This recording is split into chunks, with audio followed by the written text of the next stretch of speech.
Est-ce que cet enfant est hyperactif? Ou est-ce qu'il est juste complètement chiant? Laissez-moi vous en parler. Enfant hyperactif ou enfant mal élevé? Voilà une question que beaucoup de gens se posent. Et c'est vrai que c'est très dur de faire la différence et je pense même que le commun des mortels n'est pas capable de faire la différence. On a quand même tendance à penser qu'un enfant est mal élevé quand on le voit s'agiter et quand on le voit nous provoquer. Mais pour mieux comprendre la différence entre les deux, je pense qu'il faut d'abord bien définir ce qu'est un enfant hyperactif. Alors ce trouble est actuellement appelé TDAH pour trouble déficitaire de l'attention avec ou sans hyperactivité. Pour mieux comprendre ça, on va prendre un enfant qui se développe normalement.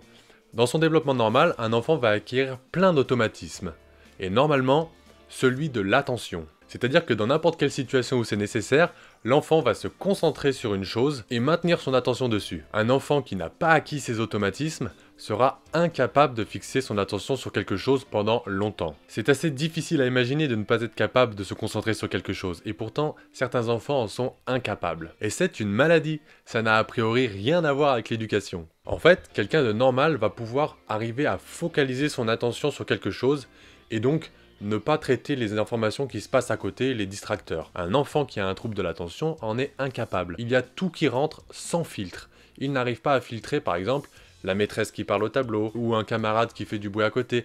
Il n'arrive pas à filtrer ces informations pour se concentrer sur une et une seule. Alors cet enfant qui n'arrive pas à se concentrer, il va écouter la maîtresse, et il va entendre un stylo tomber par terre. Qu'est-ce qu'il va faire? Il va se retourner pour voir ce stylo qui tombe.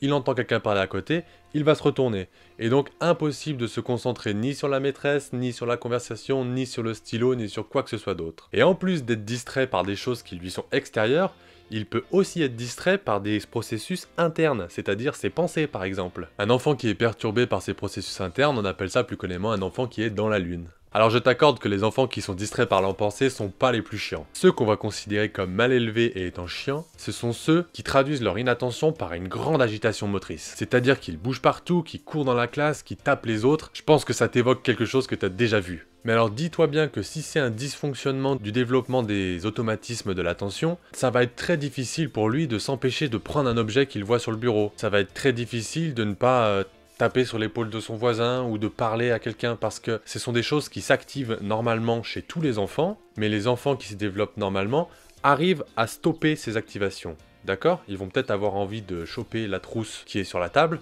mais ils vont arriver à se dire qu'il faut pas le faire et donc arriver à calmer cette pulsion entre guillemets. Un enfant qui n'arrive pas à être attentif, il va être incapable. Et donc, avant qu'il se rende compte, il aura pris cette trousse et il aura aussi pris autre chose et il aura bougé, il aura tout jeté par terre. En fait, pour que tu comprennes ce qui se passe vraiment dans leur cerveau, le cerveau n'arrive pas à fonctionner assez pour bloquer toutes ces pulsions. C'est pour ça que quand traitement il y a, c'est un traitement qui va activer le cerveau, paradoxalement, pour activer ses inhibitions. Bon là on rentre un peu dans les détails, je pense que tu t'en fous, mais voilà, c'est pour bien que tu comprennes qu'ils n'arrivent pas à bloquer tout ce qu'ils font. Donc si tu as bien suivi tout ce que j'ai dit jusqu'à présent, il y aurait deux types principaux de troubles de l'attention. Un type avec inattention prédominante, qui seraient les enfants qui sont dans la lune, et un type avec hyperactivité prédominante, qui seraient les enfants agités et les enfants chiants.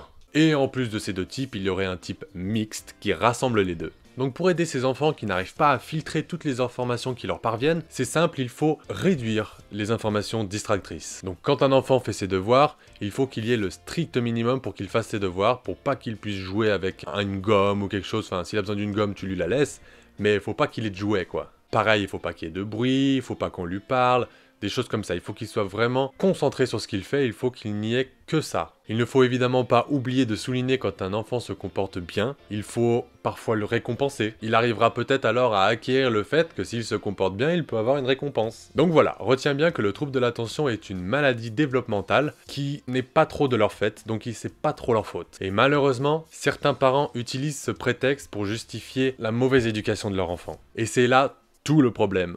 Parce qu'un enfant mal éduqué va aussi avoir des signes de mauvaise attention. Mais est-ce que c'est vraiment un trouble du développement? Est-ce que c'est parce que, il ne sait pas, il ne connaît pas les règles en société? C'est assez dur de savoir ce qui peut déclencher un trouble de l'attention pour le différencier de ce qui est de la mauvaise éducation. Mais on sait qu'il y a une petite part de l'environnement de l'enfant qui fait qu'il peut développer le trouble de l'attention. Donc s'il a un environnement sain déjà, qu'il est bien éduqué, qu'il est aimé, c'est très important, alors il aura moins de chances de développer ce trouble. Et d'ailleurs, quand tu vois les parents d'un enfant, ça se voit tout de suite s'ils sont aimants. Tu les vois, ils sont complètement désemparés de voir leur enfant hyperactif et inattentif. Et en général, si tu as l'impression que les parents ont tout fait pour essayer de bien éduquer leur enfant, alors c'est un signe qui montre que c'est peut-être un trouble de l'attention et non pas une mauvaise éducation. Par contre, si tu vois des parents aussi cons que leurs gosses, là tu peux te dire, il n'y a rien à faire, s'ils lui ont pas appris les règles, qu'est-ce que tu veux faire?